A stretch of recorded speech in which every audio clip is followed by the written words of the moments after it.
हर कोई गुरुत्वाकर्षण और न्यूटन ने इसकी खोज कैसे की थी इसके बारे में जानता है। और हाँ, हम ये भी जानते हैं कि अगर ये नहीं होता तो क्या होता। लेकिन क्या आप जानते हैं कि धरती पर कुछ ऐसी जगहें हैं जहां पर गुरुत्वाकर्षण अलग तरीके से काम करता है। पहली जगह है mystery spot in Santa cruise, California. अगर इसके नाम में मिस्ट्री है तो क्या हम इसके बारे में नहीं जानेंगे? बिल्कुल जानेंगे। चलिए जानते हैं ऐसा क्यों होता है। इस जगह की खोज 1939 में कैलिफोर्निया के सांता क्रूज के जंगलों के पास जॉर्ज ब्रैथर नाम के एक वैज्ञानिक ने की थी। उन्होंने इस जगह पर मैग्नेटिक फील्ड महसूस की, लेकिन सिर्फ 150 स्क्वायर फीट की दूरी तक। यहाँ पानी एक ऊपर की दिशा में बहता है। कंपास का तीर लगातार घूमता रहता है और कोई भी व्यक्ति बिना गिरे एक एंगल पर खड़ा रह सकता है। जी हाँ, अगर आप इस चीज को महसूस करना चाहते हैं तो आपको इस जगह पर एक बार जरूर जाना चाहिए। दूसरी जगह है waterfall at the pharaoh islands.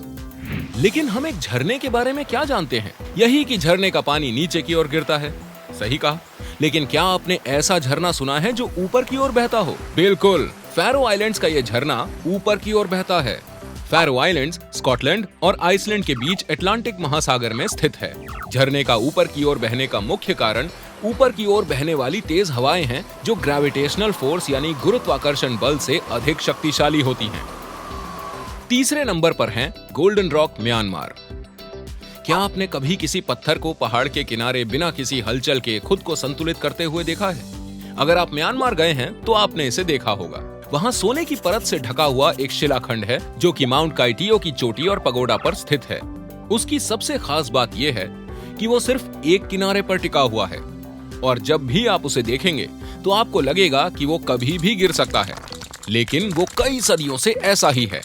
ये एक बौद्ध तीर्थ स्थल है और ऐसा कहा जाता है कि वो पत्थर बुद्ध के सिर्फ एक बाल की वजह से टिका हुआ है। अब इसके बारे में तो हम कुछ नहीं कह सकते, लेकिन यहां हमें गुरुत्वाकर्षण का कमाल जरूर देखने को मिलेगा। चौथे नंबर पर है तुलसी श्याम, गुजरात, इंडिया।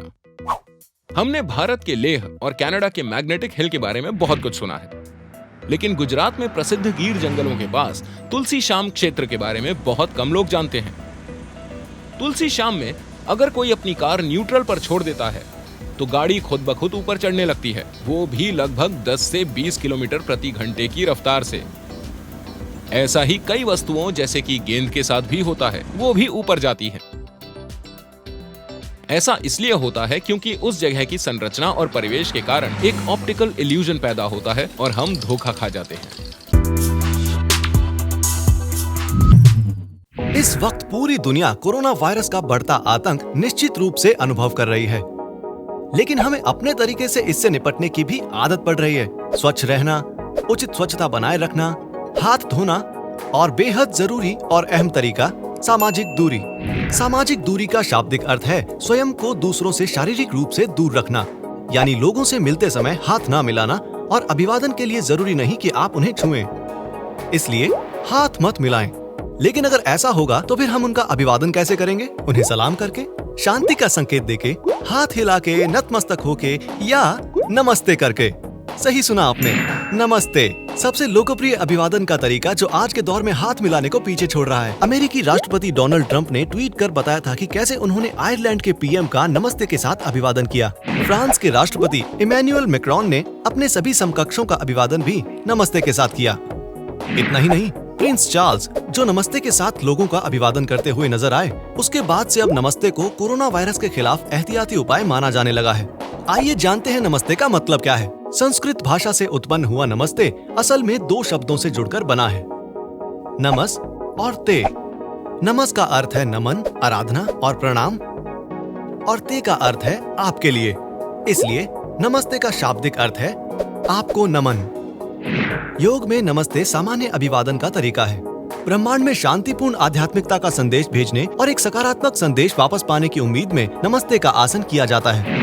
अक्सर ऐसा कहा जाता है कि नमस्ते अपने शिक्षक को धन्यवाद देने या राहत की अभिव्यक्ति के लिए भी किया जाता है। नमस्ते का उपयोग माफी मांगने के लिए भी किया जाता है और ये गलती सुधारने या माफी मांगने का एक विनम्र तरीका है।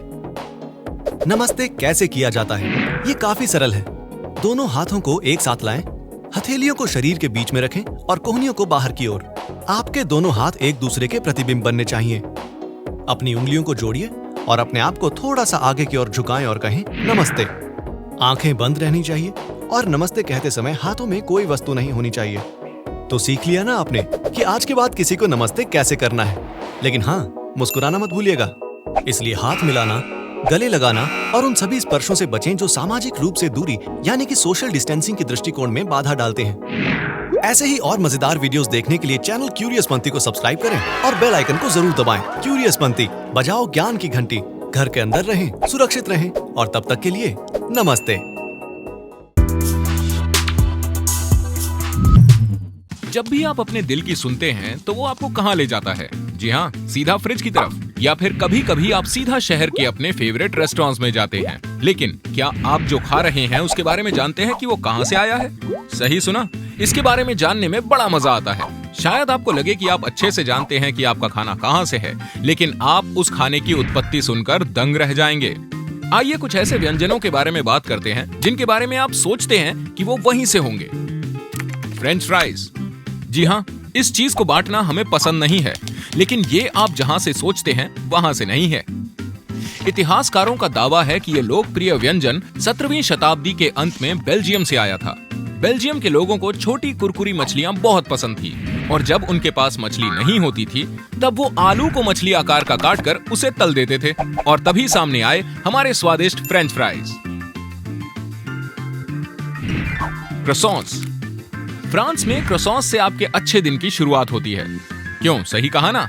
लेकिन एक बात गलत है कि वो फ्रांस के हैं, क्योंकि ये हैं ऑस्ट्रिया से। ये माना जाता है कि एक ऑस्ट्रियाई तोपखाने के अधिकारी ने लगभग 1839 में पेरिस में एक बेकरी खोली और वियनीज लोगों को किप्फर्ल बेचने शुरू किए, जो कि एक मक्खन वाली परतदार पेस्ट्री होती थी। फ्रेंच ने इन्हें बाद में अपना लिया और उसे क्रिसेंट यानी अर्धचंद्र का आकार दिया और उसका नाम रखा क्रोसॉन्स। समोसा। लोकप्रिय समोसा हर भारतीय के लिए एक बेहतरीन नाश्ता है। स्वादिष्ट आलू से भरा समोसा वास्तव में कई देशों में विभिन्न संस्करणों में पाया जाता है। और हाँ, ये भारत से उत्पन्न नहीं हुआ था। क्या? ये माना जाता है कि ये मध्य पूर्व में कहीं उत्पन्न हुआ और कई देशों में लोकप्रिय हो गया और भारतीय लोगों का मसालेदार शाम का नाश्ता बन गया। Apple pie. American as apple pie. ये यूएसए में बहुत ही लोकप्रिय कहावत है जो अमेरिकन्स के लिए खास चीज है।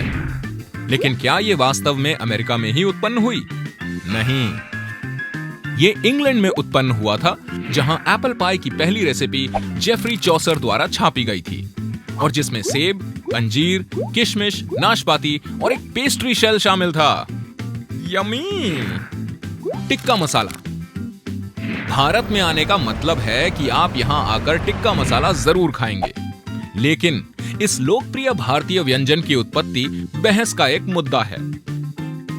हालांकि भारतीयों का मानना है कि यह मूल रूप से पंजाब में बनाया गया था, वहीं दूसरों का दावा है कि पकवान वास्तव में ग्लासगो में पहली बार 1970 के दशक में बनाया गया था, जहां एक बांग्लादेशी बावर्ची चिकन टिक्का या चिकन के टुकड़ों के कटोरे में मसाला डालता था।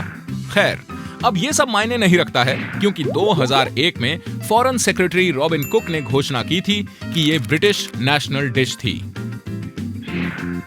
Spaghetti and meatballs. अगर स्पैगेटी और मीटबॉल सुनकर आपके मुंह में पानी आ गया तो आप मेरे ही जैसे हैं। हाँ, ये सबसे स्वादिष्ट व्यंजनों में से एक माना जाता है। लेकिन ये आया कहां से? अमेरिका? नहीं, देखा जाए तो ये आधा इटालियन है। जी हाँ, इटालियन इमिग्रेंट्स अमेरिका में आकर बस गए और अपने साथ अपने स्वाद को भी यहां ले आए। फहीतास। क्या आप नहीं चाहते कि आप हर दिन फहीतास खा सकें? हाँ, एक स्वादिष्ट और मजेदार मैक्सिकन फहीता। फहीतास मैक्सिको से नहीं है। ये सच जानने के बाद आपको ऐसा लगेगा कि आप अब तक सब गलत ही जानते थे। फहीता को 1930 में टेक्सास के रैंच में बनाया जाता था और तब से ये बन गई एक टेक्स मैक्स डिश। वाओ, ये कुछ ऐसे तथ्य थे जिनकी हमें उम्मीद ही नहीं थी। क्यों? सच कहा ना? खैर, जब तक हमें खाने को ये बेहतरीन व्यंजन मिल रहे हैं तब तक आप इनके मजे लेते रहिए। 20 छोटे छोटे फैक्ट्स जो आपको आपके दोस्तों में सबसे समझदार बना देंगे। क्या आपको अक्सर ऐसा लगता है कि बातचीत में हिस्सा लेने के लिए आप में वो बात नहीं है? क्या आपको कभी इस बात से शर्मिंदा होना पड़ा है कि आप लोगों से भरे कमरे में गए हो और वो सब शांत हो गए हो? खैर, अब आपको परेशान होने की जरूरत नहीं है। आप बस इन बातों को अपनाइए और सबसे स्मार्ट इंसान बन जाइए। पूर्वी अफ्रीका में आप केले से ब्रू की हुई बियर खरीद सकते हैं। इससे पहले कि यूरोप के लोग बियर बनाने के अलग तरीकों की खोज करते, अफ्रीका के लोगों ने वहां मौजूद फसलों से ही बियर बनानी शुरू कर दी और पूर्वी अफ्रीका में खास तौर से उन्होंने केले से बियर बनाने की शुरुआत की। अपने शरीर का तापमान बनाए रखने के लिए हाथी अपने कानों का इस्तेमाल करते हैं। हाथी के शरीर में कान की सतह और उनकी पतली त्वचा की परत के करीब रक्त वाहिकाओं यानी कि ब्लड वेसल्स का एक तगड़ा नेटवर्क होता है, जिसकी मदद से रक्त में मौजूद गर्मी को वो 10 डिग्री तक कम कर देता है। 1 मिनट किस करने से करीब 20 कैलोरीज बर्न होती है, क्योंकि किस करने से आपके चेहरे की मांसपेशियां हरकत में आ जाती हैं। एक आम किस करने वाला व्यक्ति 1 मिनट में 2 से 3 कैलोरीज ही बर्न कर सकता है, लेकिन एक जोर से किस करने वाला पैशनेट किसर 1 मिनट में 5 से 26 कैलोरीज बर्न कर सकता है। ताश की एक गड्डी में सिर्फ किंग ऑफ हार्ट्स की ही मूछें नहीं होती। The king of hearts Charles the great को दर्शाता है, जो शायद मूछें रखते होंगे। शुरुआती स्केच में उनकी मूछें नजर आईं, लेकिन धीरे धीरे वक्त के साथ वो गायब हो गईं। यानी एक तरह से ये मैन्युफैक्चरिंग इम्परफेक्शन है। सुबह जागने के लिए कॉफी की तुलना में सेब खाना ज्यादा अच्छा है। सेब खाने से यकीनन आपको कैफीन जैसी किक तो नहीं मिलेगी जो कॉफी पीने के बाद आपको मिलती है, लेकिन सेब खाने से आपको बाकी दिन के लिए काफी फुर्तीला महसूस हो सकता है, क्योंकि इसमें प्राकृतिक चीनी होती है जो ऊर्जा का सीधा स्रोत है और इससे ब्लड शुगर लेवल्स भी नहीं बिगड़ते हैं। अंग्रेजी शब्द डेयर का पास्ट टेंस है डर्स्ट। दरअसल पहले डेयर का पास्ट टेंस हुआ करता था डर्स्ट। हालांकि 1830 के बाद डेड शब्द का इस्तेमाल होने लगा और तब से आज तक वही हो रहा है। टेस्टिफाई शब्द तब आया जब पुरुषों को अपने टेस्टिकल्स पर शपथ लेना जरूरी था। पारंपरिक रूप से टेस्टिफाई शब्द टेस्टिस से बना है, जिसका लैटिन में अर्थ है टेस्टिकल्स। ये माना जाता है कि प्राचीन रोम में जब पुरुष शपथ लेते थे तो वो अपनी सच्चाई को बताने के लिए अपने टेस्टिकल्स को पकड़कर शपथ लेते थे, और अगर शपथ टूट जाती थी तो उन्हें अपने टेस्टिकल्स को कटवाना पड़ता था। आइंस्टाइन रात में 10 घंटे सोते थे। ऐसा कहा जाता है कि आइंस्टाइन की हर रात की नींद औसतन 10 घंटे की होती थी। वो हर रात लगभग 10 घंटे सोते थे और इसमें दिन में भी झपकी लेना शामिल था। आपके सारे टेस्ट बर्ड्स आपकी जबान पर ही नहीं होते। ये सच है कि आपके टेस्ट बर्ड्स आपकी जीभ पर होते हैं, लेकिन आपके गले, एपिग्लॉटिस, नाक और साइनसेस और यहाँ तक कि एसोफेगस के ऊपरी हिस्से में भी होते हैं। इन कोशिकाओं द्वारा भेजे गए संकेतों से भी हमें स्वाद का पता चलता है। केले हमेशा ऊपर की तरफ उगते हैं। केलों के उगने की प्रक्रिया अलग है, जिसे हम नेगेटिव जियोट्रोपिज्म कहते हैं। वो नीचे की बजाय ऊपर यानी सूरज की तरफ बढ़ते हैं। केले गुरुत्वाकर्षण के उलट बढ़ते हैं और इसीलिए केले का आकार घुमावदार होता है। मगरमच्छ गहराई में गोता लगाने के लिए पत्थर भी निगल जाते हैं। जानवरों द्वारा निगले गए पत्थरों को गैस्ट्रोलिथ कहते हैं। मगरमच्छ के पत्थर निगलने से उन्हें पाचन और बेहतर करने में मदद मिलती है। मगरमच्छ के पेट में पत्थर उन्हें लंबे समय तक पानी में रहने में मदद करते हैं। गाजर में वसा यानी फैट का प्रतिशत 0 होता है। एक मध्यम कच्ची गाजर में लगभग 25 कैलोरीज होती हैं और केवल 4 ग्राम पचाने योग्य कार्ब्स होते हैं। इसलिए अगर आप वजन घटाने का प्रयास कर रहे हैं तो गाजर जरूर खाएं। चेहरे पर लाली आने का मतलब है आपके पेट पर भी लाली छाना। जब आप शर्माते हैं तो आपके शरीर से एड्रेनलिन निकलता है, जो रक्त वाहिकाओं को रक्त प्रवाह और ऑक्सीजन में सुधार करने का काम करता है। इसका मतलब ये है कि आपके चेहरे, पेट और पूरे शरीर की नसों में सामान्य से अधिक रक्त प्रवाह होता है। इसी वजह से गाल लाल हो जाते हैं। आप जापान में चौकोर तरबूज खरीद सकते हैं। चौकोर तरबूज 2 कारणों से विकसित किए गए। सबसे पहले उन्हें खाना और कहीं ले जाना आसान है, और दूसरा क्योंकि जापान में जगह की कमी है, इसलिए तरबूज को चौकोर बनाया गया है ताकि वो फ्रिज में अच्छी तरह से आ सकें। कई गायें गाना सुनते वक्त ज्यादा दूध देती हैं। ये तो हम सभी जानते हैं कि जब गायें गाना सुनती हैं तो वो बहुत खुश और शांत रहती हैं, और एक अध्ययन से ये भी पता चला है कि जो गायें खुश रहती हैं वो ज्यादा दूध देती हैं। मूल रूप से बबल रैप का आविष्कार वॉलपेपर के रूप में किया गया था। 1957 में इंजीनियर एल्फ्रेड फील्डिंग और मार्क शवेंस ने बबल रैप का आविष्कार किया जब उन्होंने बाथरूम के 2 पर्दों को एक साथ जोड़कर दीवार में चिपका दिया, जिससे उसमें बबल्स बन गए। इसे शुरुआत में वॉलपेपर की तरह बेचा गया। एराकीब्यूटेरोफोबिया एक ऐसा डर होता है जो आपको पीनट बटर के आपके मुंह में चिपकने से लगता है। ग्रीक में अराकी का अर्थ होता है मूंगफली और ब्यूटेर का अर्थ होता है मक्खन, और फोबिया यानी डर। यानी मुंह में पीनट बटर से चोक होने का डर, लेकिन मूल रूप से इसका अर्थ है पीनट बटर के आपके मुंह के ऊपरी हिस्से में चिपकने का डर। क्या आप जानते हैं कि आइंस्टाइन की मृत्यु के बाद उनका दिमाग चुरा लिया गया था? न्यू जर्सी के प्रिंसटन अस्पताल में आइंस्टाइन के शव के परीक्षण के तुरंत बाद बिना अनुमति के पैथोलॉजिस्ट ने उनके मस्तिष्क को चुरा लिया था और उनकी आंखों को भी निकाल लिया था। पैथोलॉजिस्ट ने सभी से कहा कि ये सब विज्ञान के लिए किया गया है ताकि रिसर्च की जा सके। आपकी त्वचा हर 4 हफ्तों में पूरी तरह से बदल जाती है। त्वचा की सबसे गहरी परत, जिसे एपिडर्मिस कहते हैं, वो नई कोशिकाओं के लिए मृत कोशिकाओं को लगातार 4 हफ्तों में बदल देती है। ये एक वाटरप्रूफ परत होती है जो त्वचा को टोन देती है। सिर्फ 1 घंटे तक एक हेडफोन को पहनने से आपके कान के अंदर बैक्टीरिया 700 गुना बढ़ जाएंगे। जब आप ऑडियो सुनने के लिए लगातार 1 घंटे तक हेडफोन का उपयोग करते हैं तो आपके कानों तक प्राकृतिक हवा नहीं पहुंच पाती और इसलिए बैक्टीरिया बढ़ जाते हैं। इससे आपके ईयर कैनाल में संक्रमण बढ़ जाता है और आपको कम सुनाई देने लगता है।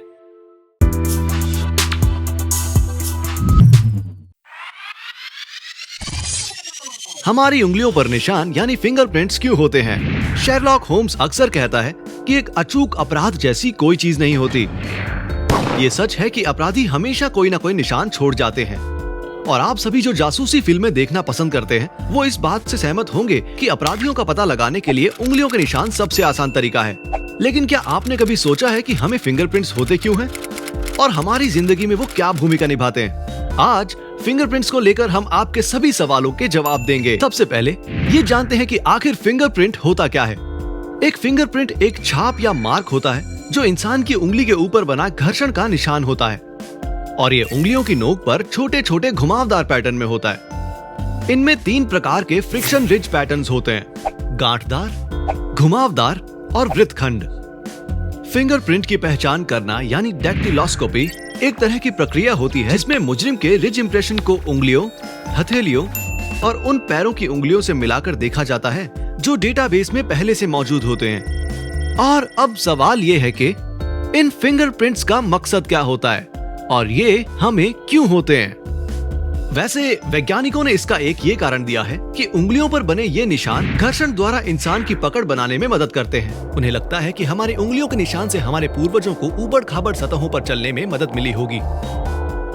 उंगलियों के निशान का एक और उद्देश्य ये भी है कि ये स्पर्श की भावना और चीजों की पहचान करने में भी सहायक होते हैं। इन लकीरों के नीचे मैकेनो रिसेप्टर्स होते हैं। ये एक तरह के सेंसरी रिसेप्टर्स होते हैं जो तब काम करने शुरू हो जाते हैं जब इनसे कोई चीज टकराती है या फिर आप कोई सामान उठाते हैं और साथ ही ये दिमाग को भी जरूरी जानकारी पहुंचाते हैं।